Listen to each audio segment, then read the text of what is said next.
Hi. Hi, Marisa. How are you? Good. How are you? I'm good. Very well. Good afternoon, everybody. Welcome to SportWorks TALKS. My name is Christian Page, and with me this afternoon is Marisa Schlenker. Good afternoon, Marisa. Thank you for having me. Super excited to be here. That's great. So welcome to another great talk, another great insight into Marissa's journey. Really looking forward to hearing about the homework you've been doing on your social awareness journey, and really and again, some of the great topic to be covering this afternoon. As always with our talks, we will do about a 20-minute presentation, and then we'll do a bit of Q&A at the end. So if you do have any questions, please pop them in the chat, and we'll do our best to answer them at the end. And for now, I'm going to hand over to Marisa. Great to have you all with us. Thanks, Marisa. All right. Thank you, SportWorks. So I'm really excited to be here. I'm a big fan of the platform.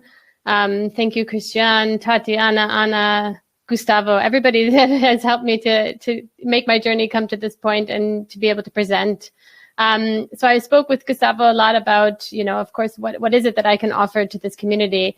And as I was speaking about the different projects and my journey, then we came upon this title of doing my social awareness homework, an ongoing assignment. And I say ongoing because I think anyone working in sports knows, that it's constantly evolving, it's quite complex, it's dynamic, and that also when you have the social components to it, and when we're thinking about sport and sports responsibility and how sport ties to social outcomes, it makes it even more complex and dynamic. So for me, it's a continual process of doing my homework, and I would have to also add, it's quite funny when I mentioned this to one of my friends because I'm a student. I'm a student at heart. I'm 37 and I'm still finishing my master's, still signing up for the next online course. And so I'll always be a student. So I think that's just to give a little background about myself. The photo that I chose here is also really important because this is actually where I was living for a bit in Paraguay, and it was on the Paracaju Lodge. And it was part of Fundación Paraguaya. And I chose this to begin my presentation because in order to build this pitch, the group of girls, the school, the community, we all built this pitch so that the girls would have an opportunity to play. And I'll talk a little bit more about it. But we had to convince the community, and we had to convince the families that it wasn't just going to be for the girls to get some physical activity and to play football, but that there would be some additional social outcomes that would come from it. And we really had to get everybody to sport for development for the last 8 years or more. I've been involved in sport my entire life, but since I was a youth, so it's been a really important part of my life. So today, though, I'll touch on my own lived experiences. So as a player, especially as a football player, as a researcher, my experiences researching and being able to observe others in their sport connected to social outcomes and that it should have more responsibility and social awareness have often come from a place of having experienced sport. And so for me, I was a player. I still was until about 2 years ago. And I love to play sports. I love to play football. Here you can see some of the teams I connected. I love to connect with other people. I found teams as a place where you could have a community where you're striving together to reach different goals. So a lot of what we all know about sport and the ability that it can bring people together. But I actually so I'm originally from the States, and of course I had dreams of becoming, a national team player and playing professionally. But I actually always remember having the dream that I never wanted to end. I always wanted to have the next team, and I always wanted to have the chance to play and see how football was being played in different parts of the world. After university, I got a chance to continue playing. I wouldn't say I really fought for it. I had to find a way.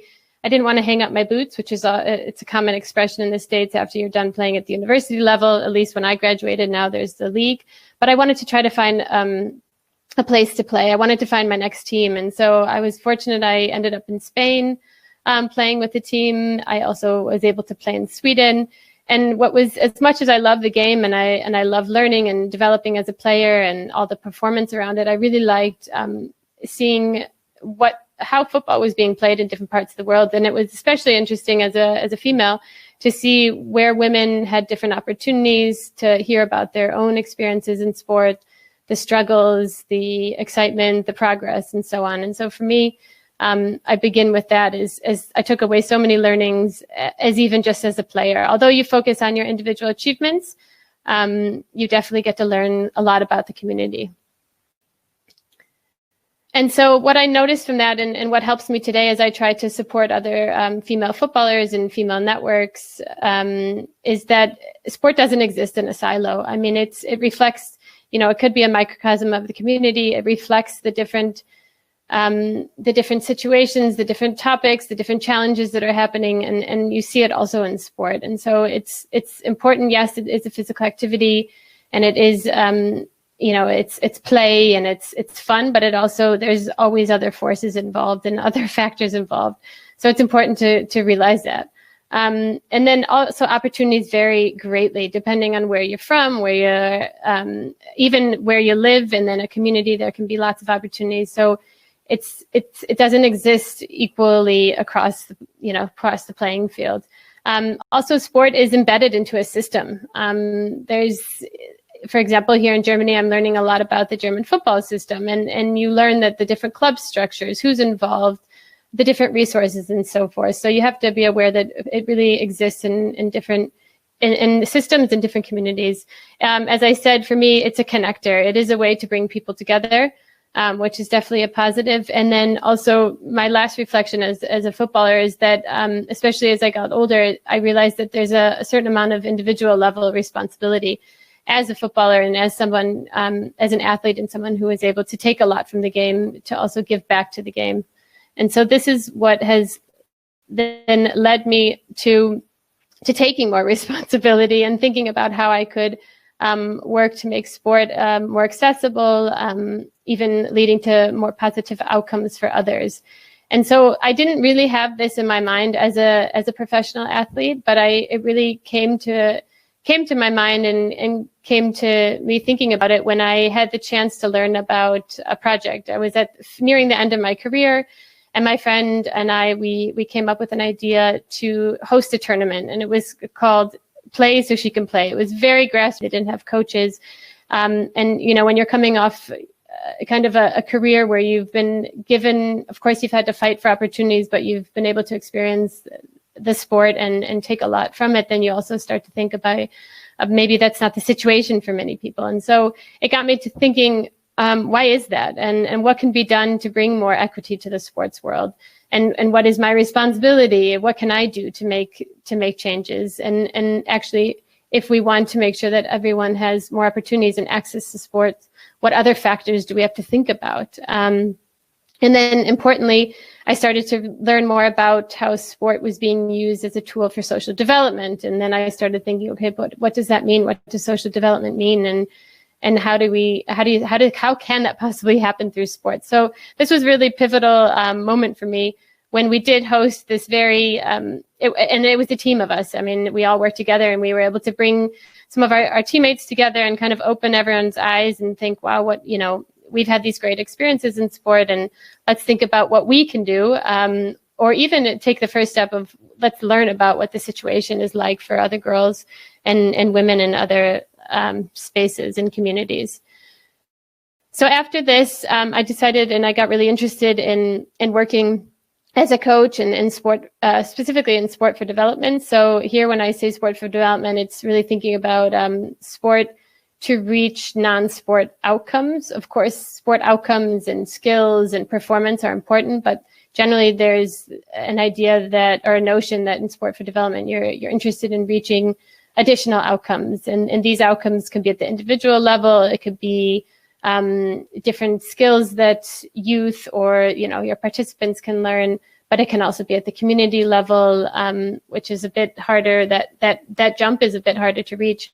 But anyways, I started to get really interested in this. And so I found that with my football experience, I could be a coach, and that I could potentially be a role model for young women who are interested in playing. But I also had to be very careful in that. And that when I did share my story, when I would go to different communities and work with my former organization, that I also had to be aware that, I came I had to be very aware of my own lived experiences as a player, so that I couldn't just assume that, you need to join a team, then you'll have this career, and then you can go to university. It wasn't like that. So I had to first learn also what is the role of sport in these different communities in order to even understand how sport existed, and then how it could be used as a tool for non-sporting outcomes. I had some fabulous opportunities working with different organizations. And I could definitely use my football experiences, my football skills, my experiences being part of many teams, knowing lots of different drills and practices in this role. So I learned a lot from it. But it also got me thinking, when I thought about the development, yes, I could help, and I could definitely support young people or at different ages to, enhance their football skills. But what was my role in development? How could I help to develop other people? It didn't feel right. There's one photo in the bottom right, and this is where I went to, and I'm using my photos just because they're my own, and I brought them back up for this presentation. But in the right hand corner, and I went to work with the community, and I'll never forget this. And oftentimes we are invited to different partners and so on. And so we had this chance to go visit a home. And in this home, there were lots of young kids who they had different levels of ability. And I went in there, and I just remember this child, this picture, she was totally scared. And I tried to approach her. I don't know what I was thinking, to be honest. And I approached her, and you could see that she's scared. And then it made me think, what am I doing here? And what can I offer? And I wasn't negative, but I also wanted to think, okay, what does this mean when we're trying to reach these other outcomes? And so this really put me in my place. As much as I had really amazing opportunities and experiences, and I learned so much actually working with organizations in their own locations, I also realized I needed to learn a lot myself. And so I ended up going back to school, and I ended up getting really interested in the research around sport for development, and what are these processes? What are the mechanisms involved? What does the research tell us? How can sport lead to building peaceful communities? What is that mechanism there? And then I got really, really interested in also sport and its notion for gender empowerment. So you see a lot of programs going, where the idea that sport can be used as a tool to reach female empowerment, gender equity. And I wanted to learn more about this. And so I'm not going to discuss what I learned, but there's definitely a lot out there. And I realized that there is a lot of research. It just felt like there was a gap between the researchers and the practitioners, where I did find that in between this gap was kind of this field around monitoring, evaluation, learning, because it's often based on a lot of social science approaches and methods and methodologies and theories. And so this is where I felt that I could stay still involved in sport for development, and also takes many of my learnings that I was taking from my going back to school and learning about development, and also just my continuous reading and learning from different researchers. So then after this point, I really got interested in gender sport for development, and how different programs in this kind of sector of sport for development were trying to reach outcomes specific to, for example, what I said, female empowerment, gender equity, all sorts of around this topic. And what I realized, and I started to do some of my own research, is that it was really, really dependent on the experience of sport. And so in order to understand the experience of sport, you'd really have to look at the context and look at where sport was being played, who was playing it, how it was being played. And so you couldn't just assume that there's one sport experience. And so really the qualitative nature of this was really important. Again, as I said, reaching non-sport outcomes, and what does that mean, and what are the mechanisms? How do you reach outcomes that are beyond the playing field, the playing space, or whatever? Maybe it's swimming or another sport. I'm speaking about football, but how do you reach those, and what types of mechanisms are involved? And then also, how is it measured? How do we know what we're doing is actually reaching such complex development, whether it be related to changing gender norms or about gender equity and even opportunity? But how do we know this, and how is it being measured? And as I said before, what conditions are really important to consider. And again, this goes back to the context. So this is what I was starting to kind of really dive into and trying to understand more and more. I don't have it all, and I think that these are constantly, these are points that are being pursued, by academics, by practitioners. This is just where I think that it's important to focus on, and to really focus on the experience of sport. What does it mean when you're trying to reach non-sport outcomes? And also in that, what can we take from development field and development theory as well, and bring into the sports sector and the sport for development sector?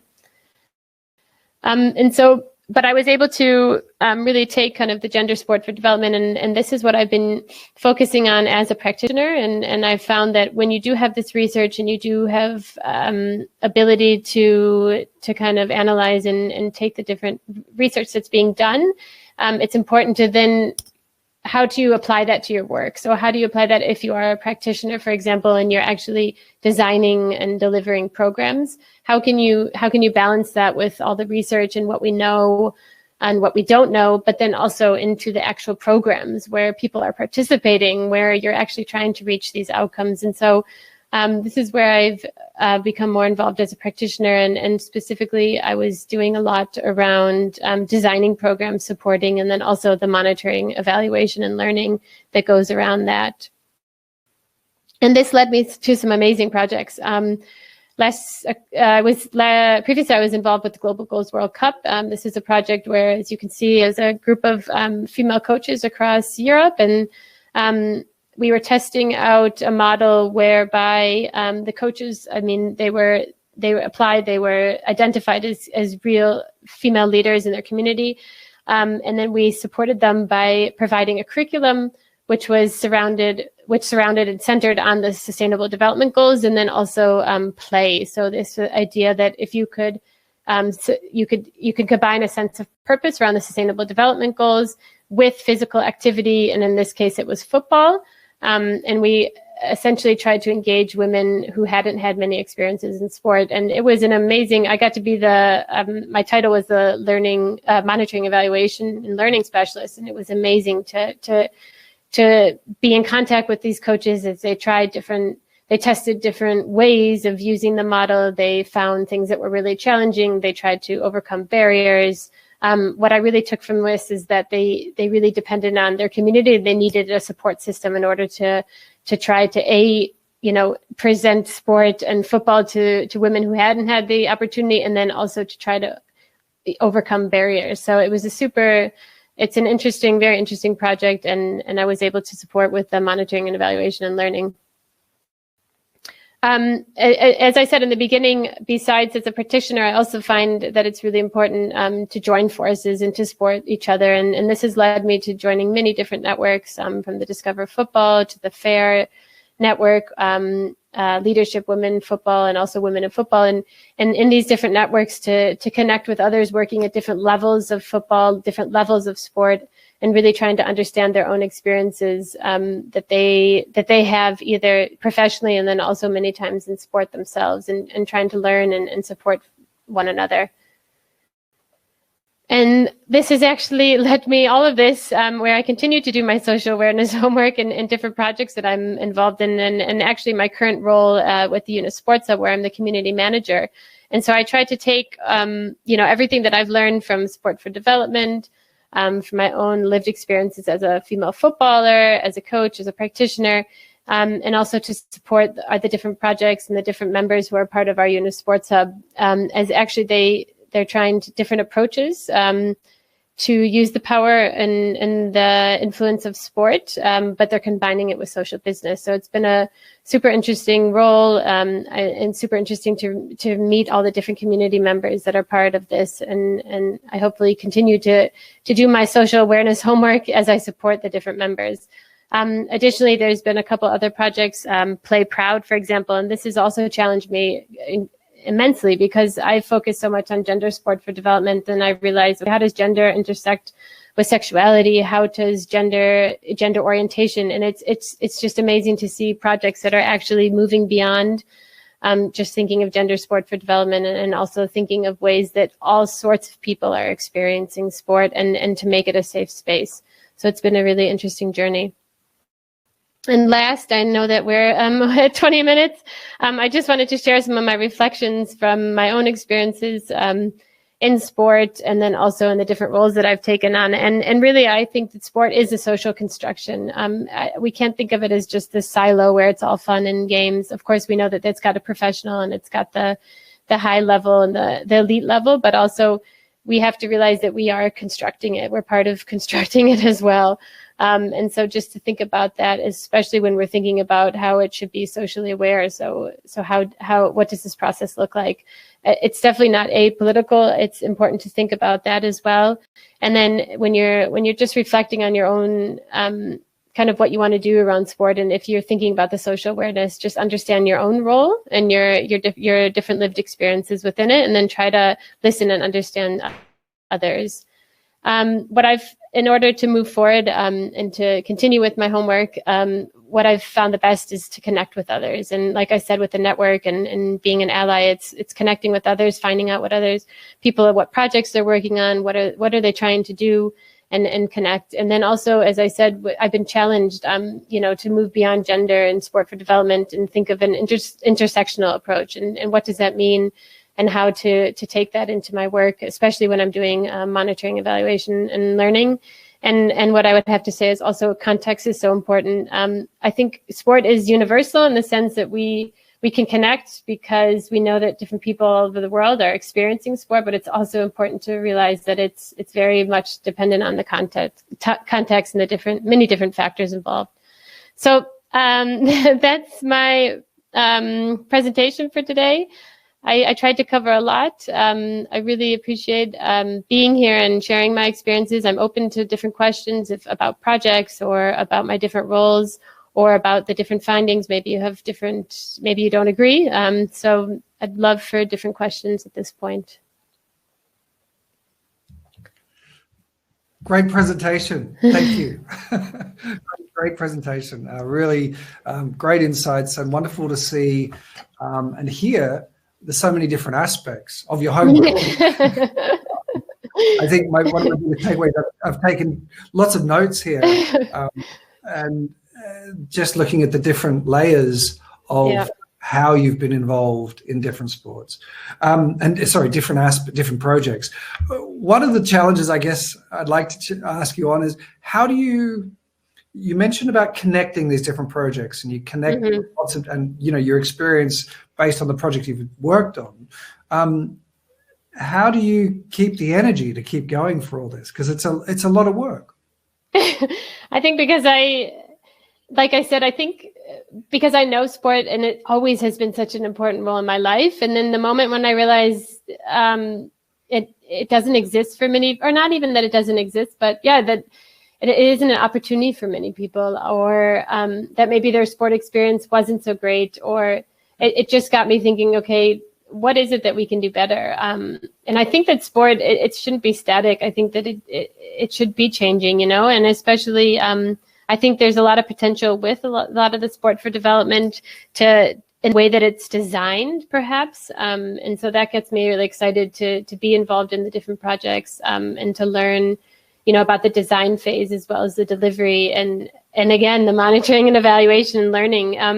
I think another point is why I'm so kind of energized about this is because there's a big call as well in sport for development that there needs to be more research, there needs to be more evidence that it is reaching these non-sport outcomes. So I think that drives me as well, because I do see that there's a lot of research and a lot of great methods and research coming from all, different regions of the world as well. But I feel like there's this gap. And so I'm really determined also to, as much as I can, to bring it together and make these connections so that, the practitioners know also what's happening on the more academic side of sport for development.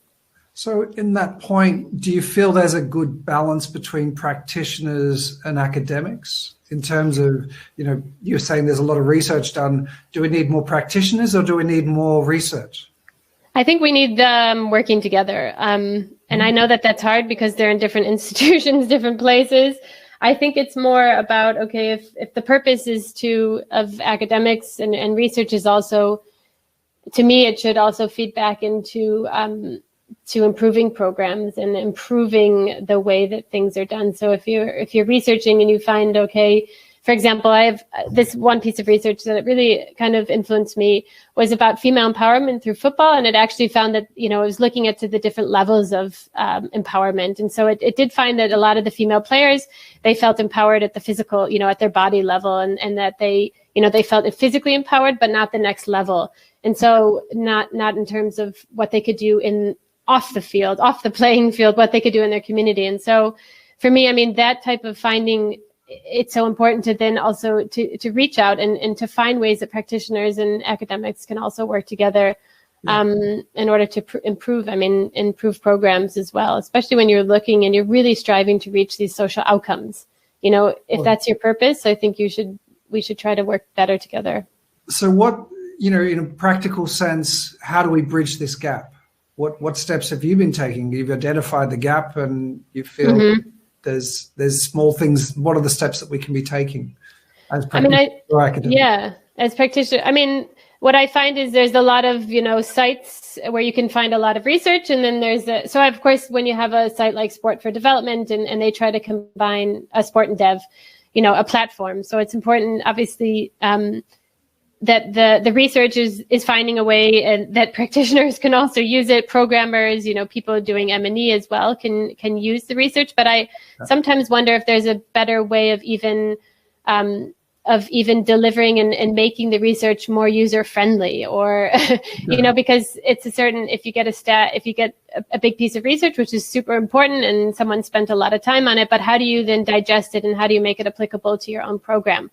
And how do you find what is really important for your own program? I think that's kind of a question we should think about. And maybe it's going to be something, a platform, some kind of network. I think that's always going to be where we're headed. And also maybe a platform like Sport and Dev, but specific. I don't know. I don't have an answer, but for me, I think it's really important to try to make the connections, find out what people are working on, and then to share different research as well.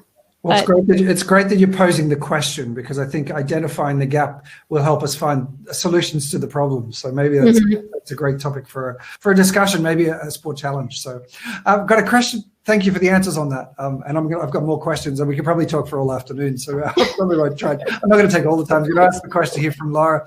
Thanks for the question, Laura. The question is, I was wondering if you think it's easier or more difficult to connect with others when everything is moved to the digital space. And how can we best utilize the online tools with so much of the underprivileged target groups which have no access to internet? Yeah, it's a great point. Thanks for that. Mm-hmm. Yeah, I mean, me personally, I think during this pandemic, I've been contacted and in a very positive way, like on LinkedIn, by different people who have seen the projects I'm working on, and connecting. And so I think during this time, it's been nonstop virtual connections. But I don't know, those are connections to share. And of course, that's people who have access to internet. And I get that. So the question is also how to consider when youth, or right? Is that the second part of the question? Is how to consider when people don't have access to internet? Yeah, for the underprivileged target groups. Mm-hmm.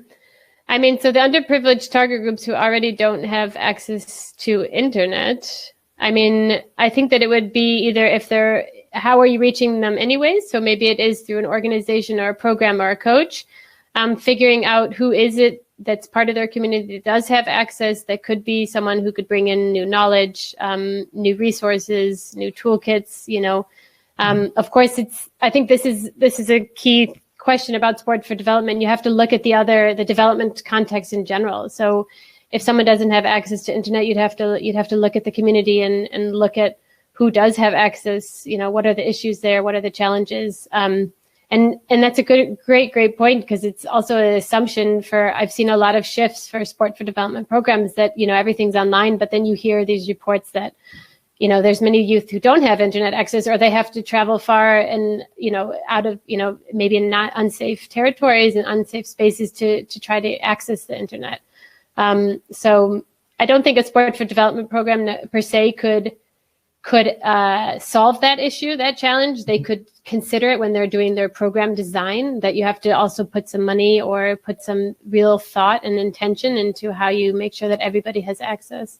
Yeah. That's your point too on context. I mean, I like the point you made about, you know, as a practitioner, you need to be able to ensure that you're not delivering on false hopes either. It's like, great, do sport. You're going to be a professional athlete. You're going to go to the first wherever you are in the world and become a multimillionaire and fly around in a jet. It's not that's not the messaging you want to be giving. So I think that the context is really important, and understanding that as a coach or whatever that role is, understanding that technological delivery.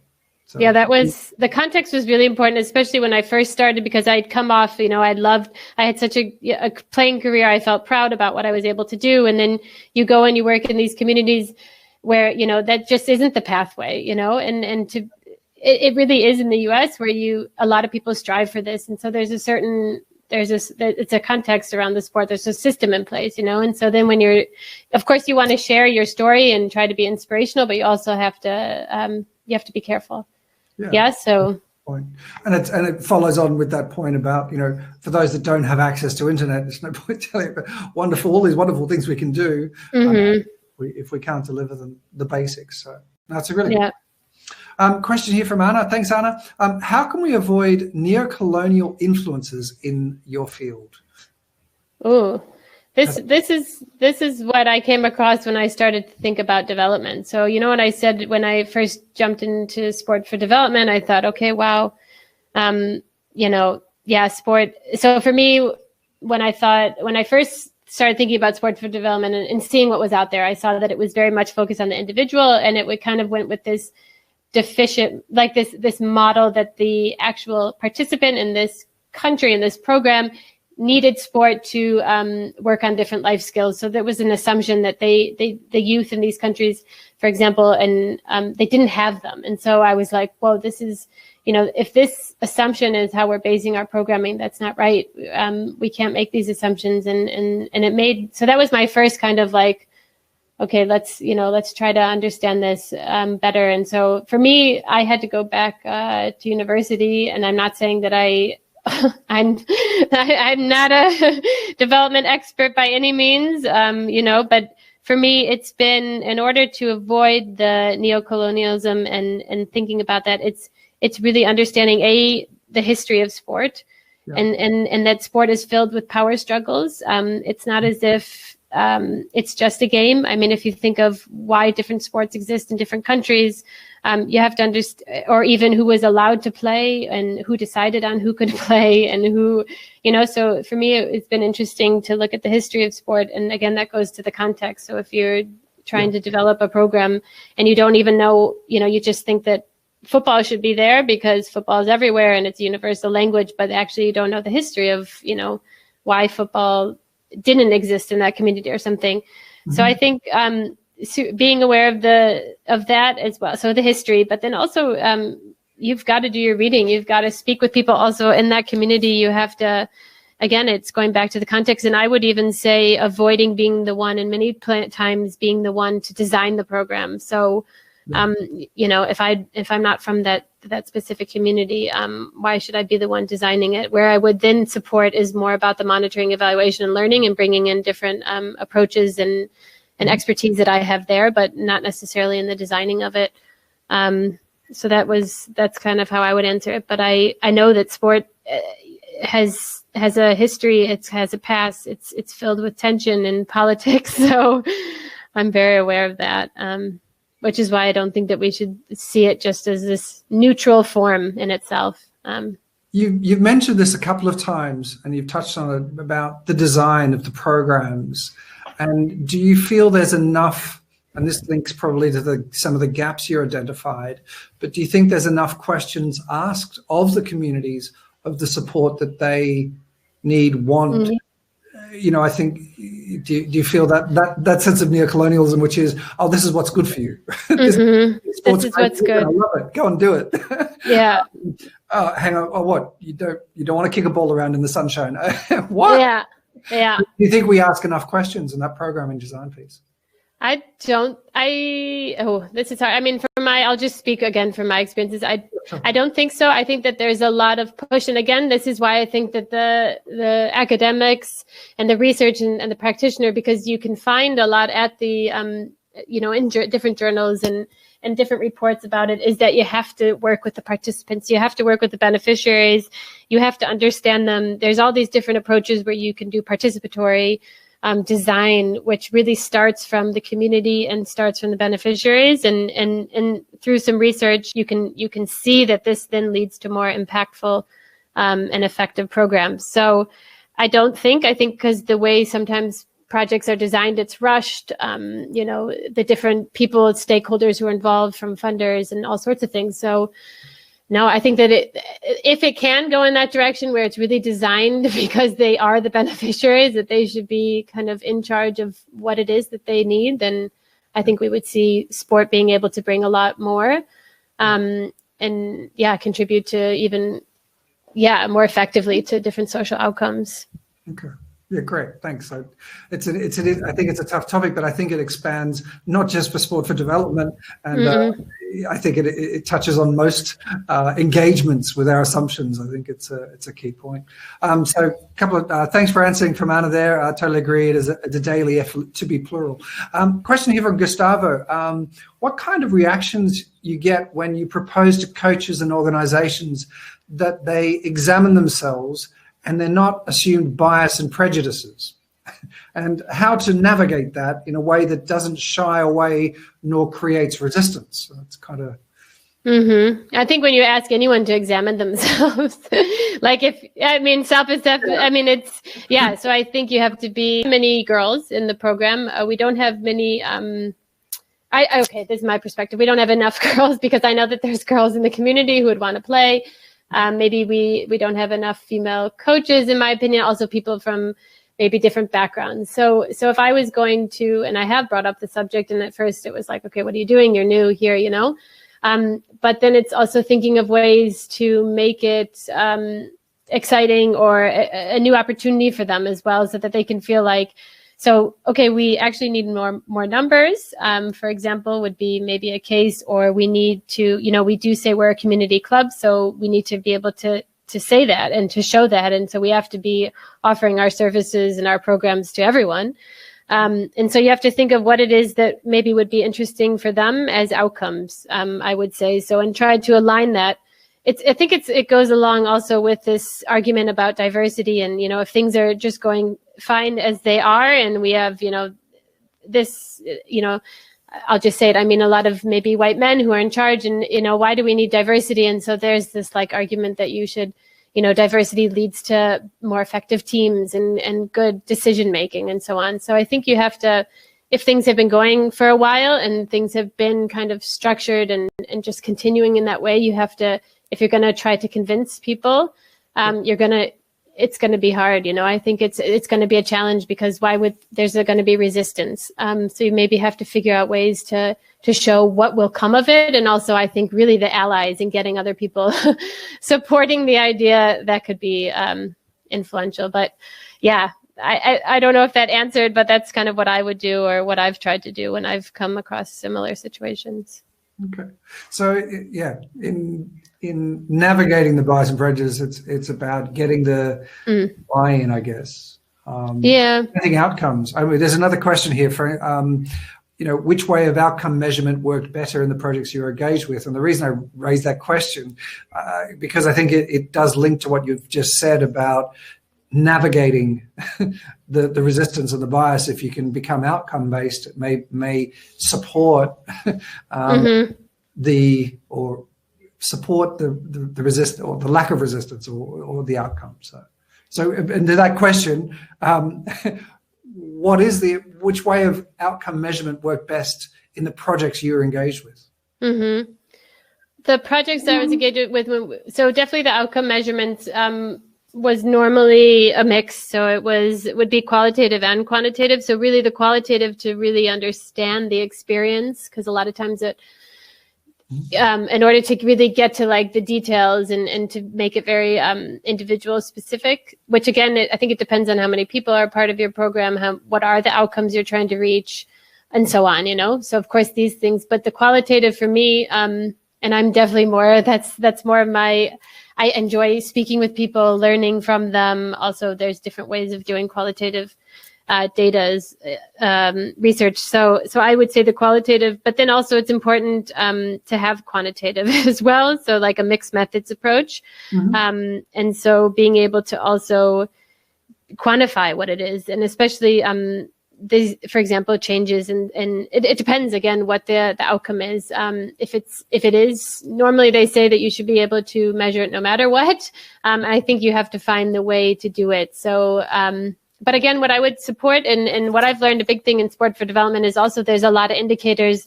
There's a lot of there's so much in the development sector and that you can also use and kind of adapt.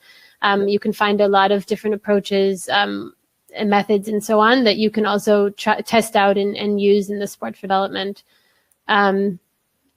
But this is also why I think the monitoring, evaluation, and learning is important. So it's not just that at the end that you're looking at what the outcomes, but you're continuously monitoring throughout. And then when you are doing the monitoring, you're speaking with the beneficiaries. I mean, you have to be able to kind of chart and understand the process of developing these outcomes. And this goes back to your question earlier about also working with the beneficiaries in the design and delivery of a program. It's kind of pointless, designing a program, delivering it and measuring it and then finding out it didn't work. It didn't work. Yeah. Counterintuitive, but no, that makes perfect sense to adjust, as you keep saying. The monitoring piece is quite key. Mm-hmm. But because, and also, as we know, sport for development, there is limited resource there with all projects. You've got to maximize. So that, and I've seen, I think during this pandemic, I've read, it's been very difficult for many sport for development programs. I mean, they are sport for development, sport-based. In the US, it's called, I think, youth-based. So there's but just like these more kind of after-school programs that target youth, and so it's been hard during the pandemic also because obviously they can't reach their youth. So this question going back to also the virtual, is that possible? But then also the resources, and so I've seen that there's been different funds available and so on. But yeah, I think and also if you think the youth, when you don't have the physical activity during this time, and for some it's more than physical activity, it could be that they are getting homework support or, mentorship or, even food and different things. So yeah, the sport, we talk a lot about how sport has been affected, but I think also the sport at the grassroots level has really been affected, especially for the youth who are the participants. Yeah. That's key. Okay, so we've got time for one more question, and Laura's just popped another one in. So thanks, Laura. I'll pop this one on. Talking a little bit about the political nature of sport, what is your opinion about professional sport teams like Seattle Storm taking a political stand in the US presidential elections by endorsing a specific candidate? Oh, good question. Good question. Yeah, this is actually something I'll say that I'm really interested in athletes and the way that they are able to become activists. So this is something I follow. For teams, I'm not as sure about it. I think, of course, you have to understand the context. What are they allowed to do? Who makes the decision? How do they decide which candidate? And then how do they deal with the consequences of it as well? I think in the US, right? Yeah. So I am American and I follow all of this very, very closely. I don't know. For me, what I can feel a little bit more comfortable speaking about is when athletes take political stands but again, what I've seen and I think is very inspirational is when teams, for example, in the WNBA, they supported the Black Lives Matter. And for me, that is political. It's not endorsing a specific candidate, but it's, of course, it's Black Lives Matter. It's really important that they did that. And I think that we've seen so much discussion around that now. And I don't know. I honestly don't have an answer. I have my personal answer where, but I don't have like a very professional answer to that. I think, as I said before, I think sport is political. So it doesn't surprise me. I think whether it's right or wrong and all the different opinions about it, I think we'd have to really look at the context. But yeah, good question. One in terms of sport activism or sport activism is a challenging topic. Yeah. But it's a bit like entertainment icons becoming activists. And what point do you shift from one to the next? And why are they separated? And maybe that's a nice segue into another topic for another great discussion, I think. It is an important topic because you think about the importance of message. Now, as an individual, I can stand up and have a political opinion, and I can have become an activist. Yet there is, as you rightly said, there's consequence to that. In a sport context, what does that look like? So it is a multifaceted question. I think one last thing is, I just was doing a project about football makes history, and my team, we were looking at women's football, and even women who were playing, even if being a football player was an activist. I mean, it made you an activist because you were going against what everyone else in society said was allowed, So I think it's super interesting to even think, for some people, just being, just playing and stepping on the field, it can be considered, a level of activism. So anyways, it's just a thought that I had. No, it's a great thought. It's a great consideration, something to ponder, I think, as we take on the rest of our afternoons, wherever we are around the world. So on that note, I really want to thank, great discussion, great topics, and thank you for the questions on the chat. Really good, thought-provoking questions, and certainly kept Marisa thinking. Yeah, that's good. That's what we have to, yeah? Absolutely. So I want to say thank you very much for joining us. Thank you for your presentation. Wonderful to see the work you're doing. Really impressive to see the work you're doing. And I'm really grateful that you stopped and asked yourself, what can I do? Because I'm seeing the great work that you're doing. And if that's any feedback, don't stop. And hopefully we'll find ways to bridge some of those gaps between the research and the practitioners. I think that's a key highlight to take away. So I want to say thank you very much, Marisa.